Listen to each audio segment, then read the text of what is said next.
करो या मरो के संकल्प के साथ राष्ट्रपिता महात्मा गांधी ने अगस्त 1942 में अंग्रेजों के खिलाफ बिगुल फूंका था।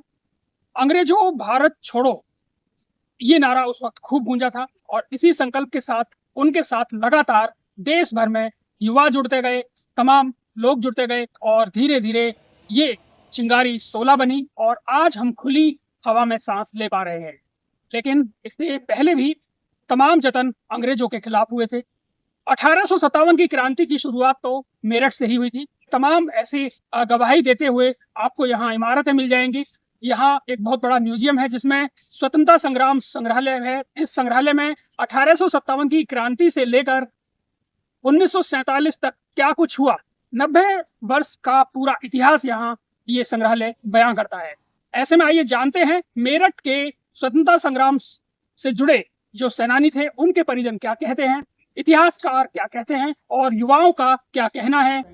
देखिए, मेरठ एक क्रांति धरा है। 1857 की क्रांति यहीं से प्रारंभ हुई और जहाँ तक इस धरा पर युवाओं का संबंध है कि युवाओं का क्या योगदान रहा, तो मैं कहूँगा कि उस पूरी क्रांति में युवाओं की बहुत बहुत बहुत महत्वपूर्ण भागीदारी थी, क्योंकि जिन 85 सैनिकों ने सर्वप्रथम मेरठ की धरती पर उन कारतूसों का प्रयोग करने से मना कर दिया, तो वो सब युवा थे। वो सभी, उनमें से कुछ तो ऐसे थे जो बहुत ही युवा थे, कुछ ऐसे थे जो थोड़े एक्सपीरियंस सैनिक थे। तो वहाँ से वो क्रांति की शुरुआत होती है कि वह युवाओं द्वारा वो कारतूस के प्रयोग का मना किया जाना और फिर पूरे जोश में के साथ इस क्रांति का प्रारंभ होना। और हम देखते हैं कि आसपास के क्षेत्रों में भी जितने भी युवा थे वो उस क्रांति में शामिल ही नहीं हुए, बल्कि दिल्ली तक गए, यहाँ के गांव के आसपास के गए। और उसके बाद भी यदि हम देखें मेरठ में, तो मेरठ में अनेक ऐसे नाम हैं, जैसे विश्वनाथ दुबलिश हैं, जो काकोरी जो एक्शन प्लान था उसमें वो किस तरह से शामिल रहे और उन्हें काली पानी की भी सज़ा हुई। वो भी उस समय एक युवा नेतृत्व कर रहे थे।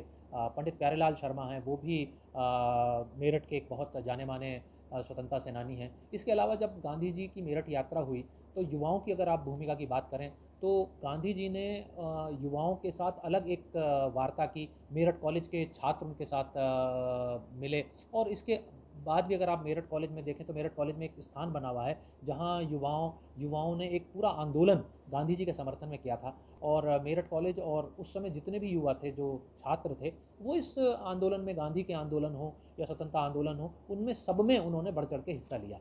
और मैं समझता हूँ कि आज भी पूरा देश, भारत देश एक युवाओं का देश है।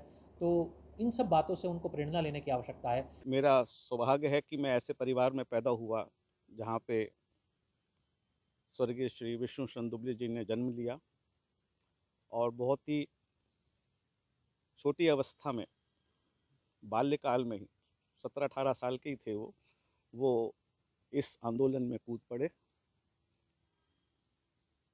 इस कॉलेज में भी पढ़े हुए थे, लेकिन उस वक्त ये कॉलेज अंग्रेज़ लोग चलाते थे, तो इस कॉलेज को भी बहिष्कार किया। और आज एक जिस घटना से उनको, जो आपने अभी उल्लेख किया है काला पानी का, जैसे हमारी भारत की भौगोलिक स्थिति है, भाषा का अंतर है, वेशभूषा का अंतर है, रिलीजन यहाँ पे इतने सारे हैं, फिर भी एक जज्बा था कि देश को हमें आज़ाद कराना है। तो जिस तरह से संकल्प लिया गया और धीरे धीरे एक चिंगारी शोला बनी और उसके बाद हमें काफी कुछ कीमत इस आजादी के लिए चुकानी पड़ी और तभी आज हम खुली हवा में सांस ले पा रहे हैं। श्रीपाल तेवतिया, ईटीवी भारत, मेरठ।